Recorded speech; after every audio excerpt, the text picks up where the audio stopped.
আজ অনেক কষ্ট করে ভয়েস ওভারটা দিচ্ছি। প্রায় ৪-৫ দিন হতে চললো। শরীরটা এতখানি খারাপ, উঠে যে সিঁদুরটুকু পরবো সেটুকুও পারছিলাম না। সোনাই সিঁদুরটা পরিয়ে দিল। তোমাদের নিশ্চয়ই এই কানের জোড়ার কথা মনে আছে, যেটা অ্যানিভার্সারি উপলক্ষে তোমাদের দাদাভাই আমাকে গিফট করেছিল। আজ দেখো কানের জোড়ারও কি অবস্থা। একটা কানের ঠিকঠাক স্বাভাবিক আছে এবং অন্য কানেরটা দেখো কিভাবে বেঁকে গেছে আমি নিজেও জানি না। আমি কিন্তু এটা একদিনও ইউজ করিনি। তার উপরে পুরো কপালটা জুড়ে কি অবস্থা দেখো। রক্ত জমে গেলে যেমন লাল লাল স্পট পড়ে যায়, সেভাবেই পুরো কপালটা জুড়ে হয়ে রয়েছে। ডাক্তার দেখিয়েও কিছু উপায় হয়নি। কি জন্য হচ্ছে, কেন হচ্ছে কেউই বুঝতে পারছে না।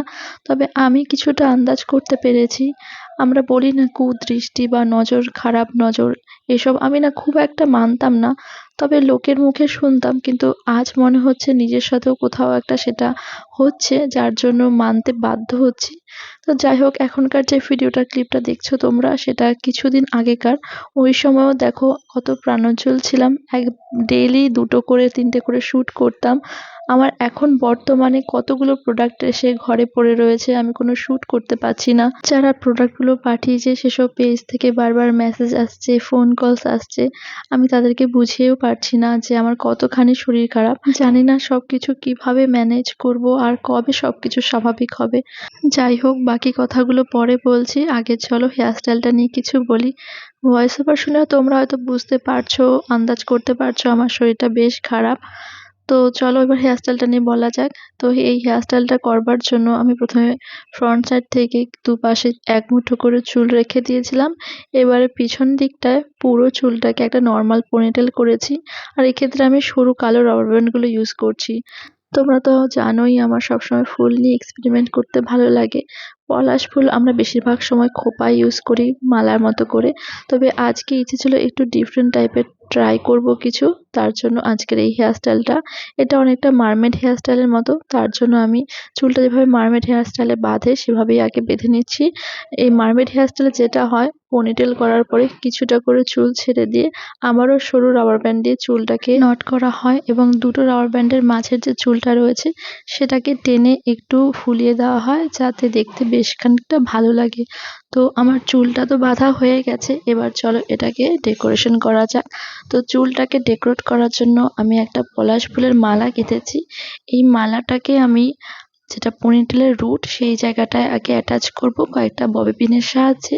এরপরে আরো কয়েকটা পলাশ ফুলকে সিঙ্গেল সিঙ্গেল ববি পিনের মধ্যে অ্যাটাচ করে নিয়ে আর বাকি যে জায়গাগুলোতে রাবার ব্যান্ড রয়েছে সেখানে সুন্দরভাবে একটু সাজিয়ে দেব। আর সেদিন যেন তো পলাশ ফুল দিয়ে পরপর ২টো হেয়ার স্টাইল করেছিলাম, তার জন্য যাতে আমার তাড়াতাড়ি শ্যুটগুলো শেষ হয়, সোনাই আমাকে অনেকখানি হেল্প করেছিল। আচ্ছা, হেয়ার স্টাইলটা করতে করতে চলো এবার বাকি কথাগুলো বলা যাক। আমি কিভাবে বুঝলাম যে নজর বা কুদৃষ্টি বলে কিছু হয়। এটা শুরু হয়েছিল প্রায় ২ সপ্তাহ আগে। অ্যাকচুয়ালি YouTube থেকে আমার একটা কোলাবরেশন এর জন্য একখানা মেইল এসেছিল এবং কোলাবরেশনটা ছিল পন্ডস এর সাথে। তো আমি এতটাই এক্সাইটেড হয়ে গেছিলাম যে বড় একটা কোম্পানি। তো সেটা স্ক্রিনশট নিয়ে আমি আমার WhatsApp এর স্ট্যাটাসে দিয়েছিলাম এবং তার পরদিন থেকে দেখছিলাম যে আমার সাথে কিছু না কিছু খারাপ হতেই থাকছে। যেদিকেই নিজের প্রোগ্রেসের জন্য কিছু করতে যাচ্ছি, কিছু না কিছু বাধা চলেই আসছে। তো আমি যখন স্ট্যাটাসটা দিয়েছিলাম, আমার খুব ক্লোজ একজনও বলেছিল, "কেন স্ট্যাটাসটা দিয়েছিস? এসব দিক থেকে জানিস তো মানুষের খুব নজর লাগে।" আসলে সবাই তো সবকিছু স্বাভাবিকভাবে নেয় না। WhatsApp এ তো বেশিরভাগ আমাদের আত্মীয়-পরিজন, পাড়া-প্রতিবেশী যারা জান-পেহেচানের লোকজনই থাকে এবং এই আত্মীয়-পরিজনদের মধ্যেই এমন কিছু লোকজন থাকে যারা সামনে সামনে তো তোমাকে ভালোবাসে, কিন্তু মনে মনে চায় তোমার অনেক ক্ষতি হয়ে যাক, খারাপ কিছু হোক। তো হয়তো সেরকমই কারো কুদৃষ্টিতে আমি পড়ে গেছি, যার জন্য আজকে আমার এই অবস্থা। এবারে তোমাদের হয়তো অনেকের এটা কুসংস্কার বলে মনে হতে পারে, কিন্তু সত্যিই নজর বলে কিছু তো হয়। না হলে বলো, সুস্থ স্বাভাবিক মানুষটা আমি হঠাৎ করে কোনো কারণ ছাড়াই কেন অসুস্থ হয়ে পড়বো? আর এতটাই শরীর দুর্বল হয়ে গেছে, আমি বিছানা থেকে পর্যন্ত উঠতে পারছি না।